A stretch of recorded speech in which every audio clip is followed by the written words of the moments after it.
ويلا بينا موجودين فين النهارده؟ احنا هنا النهارده يا جماعه في سوق خرشد للطيور. لو حبينا نيجي يا شمس ننزل العوايد يا جماعه، نركب بقى من اي مكان هتلاقوا العوايد. تمام؟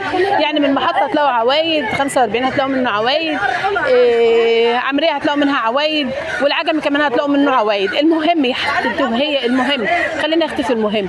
هتنزلي يا اختي كوبري تحت، هتنزلي تحت كوبري العوايد هتلاقي اللي هي المشاريع الصغيره السرافيز الصغيره بتقولك خرشد بكام؟ ب5 جنيه. السوق هنا بيبقى يوم الاحد بس، وبيبدا من تقريبا الساعه 7 لحد الساعه 2. يلا بينا النهارده هنشوف الكلام بيقول ايه واسعار الطيور بتقول ايه النهارده. صباح الفل عليك، عامل ايه؟ الحمد لله والله. قول لي النهارده البط الفرنساوي عامل كام؟ النهارده 23. طب ليه 23 ما تقول 20؟ يعني الخمسه ب100. 5 ب100؟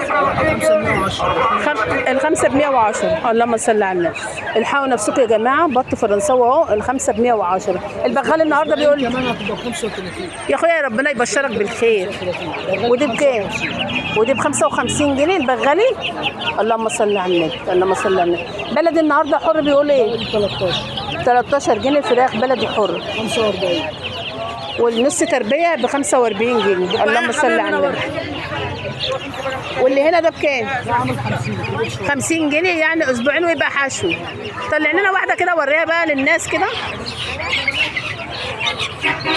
اللهم صل على النبي، اللهم صل على النبي، اللهم صل على النبي. مش بس كده، ده الراجل الطيب ده كمان عنده توصيل لاي مكان في اسكندريه وفي خورشيد. ناخد رقم تليفونك؟ 010 24 30 75 16. اللهم صل على النبي، ربنا يسهل لكم الحال. تابعوا الفيديو كامل على قناه شمس وقمر على اليوتيوب، هتلاقوا كل حاجه بالتفاصيل وكمان بالاسعار باي حاجه موجوده في سوق خورشيد. الحمد صورناها لكم وجبنا لكم في جوله جميله. صباح الفل عليكم. بكام الحمام ده؟ الواحد ب100. الواحد ب100. ده نوعه ايه؟ كريزلي. كريزلي. تمام زي الفل.